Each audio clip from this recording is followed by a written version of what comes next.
जय हिंद दोस्तों। हम औसत के बारे में पढ़ रहे थे। अभी तक हम इसके 33 क्वेश्चन पिछली वीडियो तक सॉल्व कर चुके हैं। मैं chapter wise complete new R S. Agarwal maths book से सॉल्व करा रहा हूं। आप चाहें तो कंप्लीट पढ़ सकते हैं, ठीक है। नीचे डिस्क्रिप्शन में भी लिंक है और प्ले लिस्ट भी बना दी है। चलिए स्टार्ट करते हैं क्वेश्चन नंबर 34। यदि आप पहली बार हैं तो पार्ट 1 से देखें तो आपको ज़्यादा अच्छे से समझ आएगा, ठीक है। और बाकी जो पुराने स्टूडेंट हैं वो सिस्टमेटिक पढ़ रहे हैं तो उनको क्लियर समझ में आ जाएगा, ठीक है। थोड़ा सा बड़ा चैप्टर है इसलिए, और क्वेश्चन भी थोड़े से इसके थ्योरेटिकल हैं, इसलिए मैं ज़्यादा क्वेश्चन एक वीडियो में नहीं करा रहा हूँ। 8-10 क्वेश्चन लगभग हम एक वीडियो में सॉल्व करेंगे, जितना एक ऑफलाइन क्लासेस में हो पाता है, ठीक है। आप चीज़ें समझ कर चलिए, परीक्षा में आप अच्छे से बना पाएंगे। चलिए स्टार्ट करते हैं। यदि वीडियो को लाइक शेयर नहीं करा तो वीडियो को लाइक शेयर करके चैनल को सब्सक्राइब कर लीजिए। और पीडीएफ के लिए नीचे डिस्क्रिप्शन में टेलीग्राम चैनल की लिंक है, उसको ज्वाइन कर लेना। और आपको हैंड रिटन नोट्स चाहिए किसी भी परीक्षा के लिए, चाहे वो एमपी पटवारी हो, एमपी पुलिस हो या कोई अन्य एग्ज़ाम, तो आप उसके हैंड रिटन नोट्स ले सकते हैं, ठीक है। चलिए क्वेश्चन नंबर 34 क्या कह रहा है हमारा। किसी बल्लेबाज ने 12वीं पारी में 63 रन बनाए, जिससे उसके रनों की औसत में क्या हो गई, 2 की वृद्धि हो गई। 12वीं पारी के बाद उसके रनों का औसत कितना है। देखिए 12वीं पारी में 63 रन बना रहा है ना। तो मान के चलते हैं 11 जो पारी हैं उनका औसत है x, ठीक है। 11 पारी का, तो 11 पारी का टोटल कितना होगा, औसत इंटू पारी।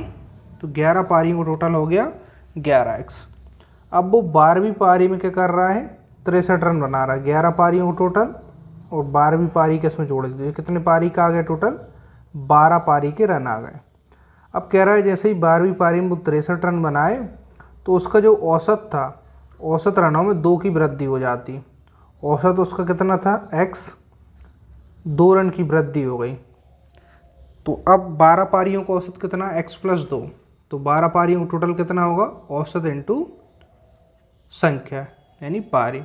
तो 12 पारी कुल यहाँ पे और यहाँ पे भी 12 पारियों कुल आपस में बराबर होंगे। सॉल्व करें 11x, ठीक है। 63, 12 का अंदर गुणा होगा 12x, 12 दूनी 24। 11x इस साइड आएंगे, 12 से माइनस होंगे तो x बचेगा, और 24 इस साइड आएंगे 63 से माइनस होंगे। तो 63 से माइनस होंगे कितना बचेगा, 13 में से 4 जाएंगे बचेगा यहाँ पे 9, 5 में से 2 जाएंगे 3। x हमने क्या माना था दोस्तों, x माना था हमने 11 पारियों का औसत। लेकिन क्वेश्चन पूछा 12वीं पारी के बाद रनों का औसत। तो 12वीं पारी में क्या होता है, 2 रन बढ़ जाते हैं औसत में। तो 11 पारी में कितना, 2 और बढ़ जाएंगे, कितना हो जाएगा 41। तो 12 पारियों का औसत होगा 41। बात क्लियर है, ठीक है। ऐसे ही सॉल्व करना है। आगे बढ़ते हैं अगले क्वेश्चन की ओर। नेक्स्ट क्वेश्चन हमारा क्या है, इसको समझना ध्यान से। Question number 35। यदि आप एमपी के विद्यार्थी हैं तो आपके लिए सबसे अच्छी क्लासेस हैं, क्योंकि एमपी में जो पूरा का पूरा पेपर है, एमपी पुलिस का, एमपी एसआई का, एमपी पटवारी, व्यापम, आर.एस. अग्रवाल बुक के से बाहर कोई भी क्वेश्चन नहीं जाते। और बाकी आर.एस. अग्रवाल ऑल इंडिया में बहुत फेमस बुक है।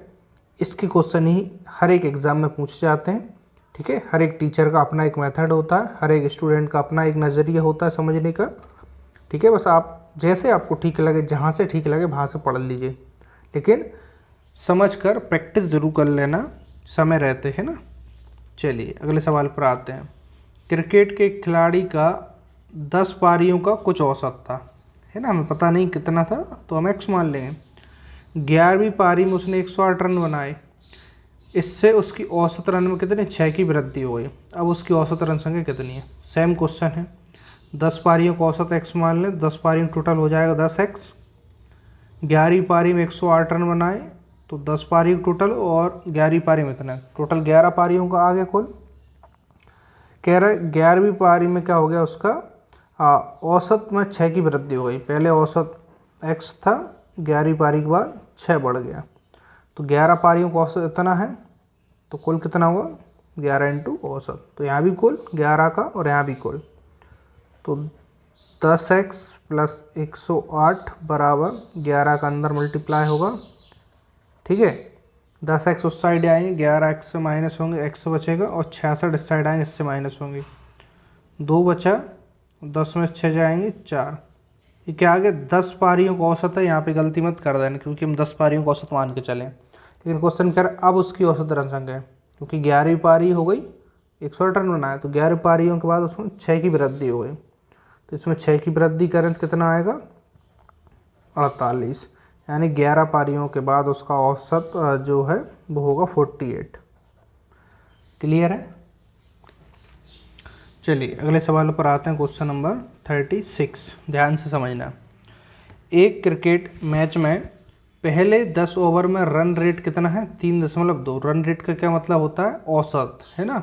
एक ओवर में इतने हैं, तो स्टार्टिंग के 10 ओवर में रन रेट है 3.2 और 282 रन के लक्ष्य को पूरा करना है। इस हेतु शेष 40 ओवर के लिए रन रेट क्या होंगे। क्रिकेट देखने वालों को बहुत अच्छे से आ गया होगा कि 10 ओवर में रन रेट इतना है, तो 10 ओवर में टोटल कितना हो गया, देखिए औसत इंटू 10 से गुणा कर दें, कितना आ जाएगा 32, यानी कि 10 ओवर में 32 रन बन चुके हैं। बनाना कितना है, 282 टोटल, 282 टारगेट है, यानी कि इतने बन चुके हैं 32, तो 32 कम कर दीजिए, इससे कितने शेष बचे, 0, 5, 2, ठीक है। यानी कि 250 रन और बनाना उसके लिए, मैच जीतने के लिए 250 रन। शेष ओवर कितने बचे हैं, 40, तो टोटल इतने रन बनाना है इतने ओवर में, तो रन रेट आ जाएगा, यहाँ से औसत निकाल देंगे, 4 6 24, एक बचा, यहाँ पे दशमलव, 4 दूनी 8, 2 बचेंगे 20, 4 5 20, यानी कि प्रति ओवर 6.25 रनों से रन रेट चाहिए, ठीक है। अच्छा, क्रिकेट कौन कौन देखता है, कौन कौन का इंटरेस्ट है, कमेंट्स में बताइएगा, और किसका इंटरेस्ट नहीं है वो भी बताइएगा। मैं तो सामान्यतः बहुत कम से कम मैच देखे हैं, देखता ही नहीं हूँ, मेरा इंटरेस्ट ज़्यादा देखने में नहीं है, खेलने में है। यदि खेलने में क्या है, थोड़ा सा एक इन्जॉयमेंट हो जाता है, बाकी देखने में क्या रखा। हाँ ठीक है, कभी कभार देख लीजिए जब कोई स्पेशल मैच हो। भारत पाकिस्तान वाले मैच तो ऑल इंडिया में हर एक विद्यार्थी देखता ही देखता है ना, चाहे कुछ भी हो जाए, खाना ना खाएंगे, जॉब पे नहीं जाएंगे, पढ़ेंगे नहीं, लेकिन मैच ज़रूर देखेंगे। चलिए आगे बढ़ते हैं क्वेश्चन नंबर 37 पे। क्वेश्चन नंबर 37 क्या है दोस्तों, समझिएगा। एक बल्लेबाज अपनी 51वीं पूर्ण पारी में कुछ रन बनाता है ना, 51वीं पारी में वो कुछ रन बनाता है, जिससे उसका औसत 59.6 से बढ़कर कितना हो गया, 60। 51वीं पारी में कुछ रन बनाए, इससे पहले यानी 50वीं पारी होगी, इसका औसत इतना था। ऐसे 51वीं पारी में कुछ रन बनाए तो उसका औसत इतने से बढ़कर अब 60 हो गया। बल्लेबाज द्वारा 51वीं पारी में बनाए गए रन संख्या कितनी हमें बताना है। देखिए 51वीं पारी में कितने बनाए, तो सीधी सी बात है, 51 पारियों के बाद इतना औसत हो गया, तो औसत इंटू संख्या, 51 पारी में टोटल रन इतने, एक कम यहाँ पे पारी देखें कितनी, 50 पारी, इनका औसत है 59.6। 51 पारी के कुल से 50 पारी के कुल को माइनस कर देंगे, जो शेष आएगा वो लास्ट पारी में रन बने हैं। 6 से 6 कम 6, 6 5 30 और 0, तो 51 पारी में टोटल इतने रन बने, और है ना 51 टोटल पारी में, तो 50 पारी में यहाँ पे 5 से ही कर दें, तो देखिए 0 है, तो दशमलव पीछे चली जाएगी, ठीक है। 5 6 30, SLI 3, 5 9 45 और 3 48, 4 5 25, 4 29, तो 50 पारी में टोटल इतने, 51 में इतने और 50 में इतने, तो 50 पारियों को माइनस कर दें, 0 8 बचेगा, यहाँ पे 9 से 9 कुछ नहीं, और यहाँ पे कुछ नहीं, यानी कि 51वीं पारी में उसने 80 रन बनाए। बात समझ आ गई दोस्तों, ठीक है। चलिए अगले सवाल पर आते हैं, क्वेश्चन नंबर 38। इसको समझते हैं। एक बल्लेबाज 11 पारियों के रनों का एक निश्चित औसत है ना। क्रिकेट संबंधित क्वेश्चन हम सभी देख लेते हैं यहाँ पे। एक बल्लेबाज 11 पारियों के रनों का एक निश्चित औसत है ना, तो उसे हम एक्स मान लेंगे। 12वीं पारी में उसने 129 रन बनाए, जिससे उसका औसत 9 रन बढ़ गया, उसकी 11 पारियों का औसत कितना था। समझ गए ना, कर सकते हैं वैसे आप। 11 पारियों का औसत हमने x माना तो टोटल कितना हो जाएंगे, औसत इंटू संख्या 11x। 12वीं पारी में 129 रन बनाए तो 11 पारियों टोटल, और 12वीं पारी में इतने, तो टोटल 12 पारियों में रन आ गए। तो 12वीं पारी के बाद उसका औसत कितना 9 बढ़ गया, पहले x था अब इतना हो गया, तो औसत इंटू पारी, तो टोटल 12 पारियों का रन और यहाँ भी 12 पारियों का रन, तो कितना आ जाएगा 12x, 12 पंच 60, 12 छः 72, 1284, 12 अट्ठ 96, 92 108, ठीक है। और यहाँ पे देखिए 11 उस साइड आएंगे तो x बचेगा, 12 से माइनस हो जाएंगे, 108 इस साइड आएंगे तो 1 बचा, यहाँ पे बचे 2, तो 21 आ गया। 21 क्या आ गया, 11 पारियों का औसत आ गया, ठीक है। लेकिन कह रहा उसकी 11 पारियों का औसत, ठीक है 11 पारियों का ही पूछा, यहाँ पे ध्यान से देख लीजिए ना, क्योंकि 12वीं पारी में उसका 12वीं पारी के बाद 9 बढ़ा है, लेकिन 11 का x माना तो 21 आ गया, यहाँ पे गलती हो सकती है, ठीक है। चलिए आगे बढ़ते हैं। अब थोड़ा सा इसको समझिएगा ध्यान से, देखने में लेंदी क्वेश्चन है लेकिन बहुत आसानी से समझ आएगा, है ना। मैं आपको बहुत अच्छा इसका सरल तरीका बताऊंगा। एक कार, जीप और ट्रैक्टर की गति के बीच का अनुपात है 3, 5, 2। किसका, कार, जीप, ट्रैक्टर। तो पहले कार का है, फिर जीप का है और फिर ट्रैक्टर, रेशियो में। जीप की गति ट्रैक्टर की गति की 250% है। जो जीप की गति है ना वो कैसी है, ट्रैक्टर की जितनी भी गति है उससे 250% ज़्यादा है। जो 12 घंटे में 360 किलोमीटर दूरी तय करता है। देखिए जो किसके साथ लगा, सबसे पीछे जो नाम आता है, और यहाँ से भी समझ में आ रहा है जो 12 घंटे में 360 किलोमीटर दूरी तय करता है, यानी ट्रैक्टर की बात कर रहा है, जो लास्ट में है ना इसके साथ जो लगा है, यहाँ पे कन्फ्यूज़न हो सकता है। तो यहाँ पे ट्रैक्टर की दूरी है और समय है, ट्रैक्टर की चाल आ जाएगी। क्वेश्चन ने पूछा कार और जीप की औसत गति कितनी है। पहले यहाँ पे देखिए ट्रैक्टर की दूरी की है 360 और समय है 12। किसकी बात कर रहे हैं यहाँ पे, ट्रैक्टर, किसानों का मित्र है ना। ट्रैक्टर हर घर में होता है, हमारे यहाँ भी है एक बहुत पुराना, ठीक है, जो इससे अभी तक काम चल रहा है। चलिए 12 से करें, देखिए दूरी बटे समय क्या आता है, चाल आती है, दूरी बटे समय। जैसे आपको चाल का फॉर्मूला पता नहीं है क्या होता है, दूरी बटे समय।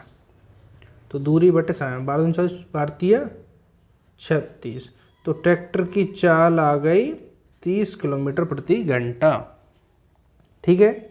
अब यहाँ पे देखिए हम कहीं से भी सॉल्व कर सकते हैं। ट्रैक्टर की चाल है, ट्रैक्टर यहाँ पे कहाँ पे, तीसरे नंबर पे। इनकी चाल मान लें 3x, 5x, 2x, है ना। इनकी तीनों की चाल मान लें ऐसे कि कार 3x है और जीप 5x चाल है और ट्रैक्टर की 2x। तो ट्रैक्टर की 2x चाल बराबर ट्रैक्टर की चाल, तो यहाँ से x का मान कितना आ गया 15 यहाँ पे रखेंगे तो कार की चाल आएगी 45 किलोमीटर प्रति घंटा, 15 5 75। जीप की चाल आएगी 75 किलोमीटर प्रति घंटा, और 15 दूनी 30 हम इसकी निकाल ही चुके हैं, है ना, ट्रैक्टर की। पूछा यहाँ पे कार और जीप, कार की चाल यहाँ पे है, जीप की चाल यहाँ पे, इनका औसत पूछा है। औसत के लिए क्या करेंगे, दोनों को प्लस करेंगे, 5 दूनी 10 और कितना हो जाएगा 8 4 12, तो दोनों का टोटल बटे 2 है, तो कुल योग बटे संख्या 2, तो औसत कितना आ गया 60 किलोमीटर प्रति घंटा। बात समझ आई या नहीं आई, ऑप्शन में चेक कर लीजिए, ऑप्शन होगा ए वाला, ठीक है।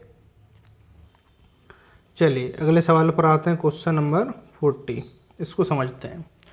प्रथम 10 सम प्राकृत संख्याओं का औसत कितना है। सम संख्या क्या होती है दोस्तों, 2 4 6 इस प्रकार से ना, कह रहा है प्रथम 10, तो प्रथम 10 क्या सम प्राकृत संख्याओं का औसत कितना होगा।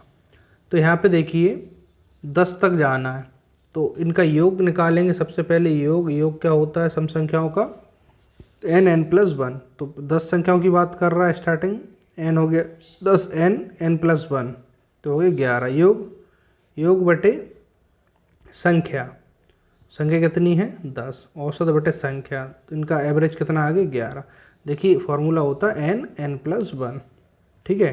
तो 10 तक की बात कर रहा है, 10 और 11 और संख्या टोटल नीचे 10, कुल योग बटे संख्या, तो एवरेज कितना आ गया यहाँ पर 11 आ गया, ठीक है। अगले सवाल पर बढ़ते हैं। ऐसे क्वेश्चन बहुत पूछे जाते हैं परीक्षाओं में, ठीक है। और आपके लिए एवरग्रीन वीडियोस हैं मैथ्स की, हमेशा आपके लिए काम आएंगी, है ना। कम से कम आप मान के चलिए 8-10 साल बहुत ज़्यादा आपको काम आए, क्योंकि बहुत ज़्यादा पैटर्न इतने जल्दी चेंज नहीं होता है। मैं एकदम लेटेस्ट बुक से आपको पढ़ा रहा हूँ 2022 वाली, तो लगभग मान के चलिए 2030 तक ये वीडियो आपके लिए बहुत ज़्यादा काम की होने वाली हैं, ठीक है। तो इनको शेयर भी कर दीजिए, जो भी आपके भाई बहन तैयारी कर रहे हैं, तो एक इसकी प्लेलिस्ट आप सेव कर लेना, सिस्टमेटिक आपको मिल जाएगा, है ना। होता क्या, यूट्यूब पर आप सर्च करते हैं तो आपको सिस्टमेटिक कहीं पर नहीं मिलता, जिससे आप डिस्टर्ब हो जाते हैं और फिर छोड़ देते हैं। आप प्लेलिस्ट को सेव कर लेना, सिस्टमेटिक चैप्टर वाइज मिल जाएगा, number system, HCF, LCM, simplification, percentage, जो भी है चैप्टर आपको बिल्कुल सिस्टमेटिक और कंप्लीट मिलने वाला है, ठीक है। अगले सवाल पर आते हैं। 100 से कम सभी विषम संख्याओं का औसत। तो 100 से कम सभी विषम संख्याएं, 100 से कम कितनी टोटल विषम संख्याएं होंगी 50, इनका औसत। तो औसत के लिए पहले योग, विषम संख्याओं का योग होता है n²। तो 100 से कम विषम संख्या होंगी 50, तो 50 × 50 स्क्वायर का मतलब यही होगा, योग कितना आ गया। अब निकालना है हमें एवरेज, तो योग बटे संख्या, संख्या लिखेंगे 50, 50 से 50 कट जाएगा, इनका औसत आया कितना 50। यहाँ तक बात क्लियर है, ठीक है। चलिए अगले सवाल पर आते हैं। अगला सवाल है हमारा 42 और लास्ट सवाल है, इसके बाद हम अगली वीडियो से सॉल्व करेंगे। 50 तक की सभी सम प्राकृत संख्याओं का औसत कितना होगा। 50 तक की देखिए सम संख्या, तो पहले इनका योग निकालेंगे इस फॉर्मूले से, तो 50 और कितना जाए 51। 50 तक सम संख्या 50 ही लिखा है ना, 50 तक की, सॉरी यहाँ पे गलत हो जाएगा, 50 तक की लिखा है। जो एक क्वेश्चन हम देखो उसमें प्रथम 10 सम प्राकृत संख्या लिखा था, लेकिन इसमें 50 तक, तो 50 तक में आधी सम होंगी, आधी विषम, यानी 25 सम संख्या होंगी। तो 25 और 1 26, तो योग बटे संख्या होगी 25, तो औसत कितना आएगा दोस्तों, औसत आएगा 26, ठीक है। समझ में आ गया। यदि आपको वीडियो हेल्पफुल लगी हो तो वीडियो को लाइक कर देना, इसे शेयर कर देना, चैनल को सब्सक्राइब कर बेल आइकन को प्रेस कर लेना।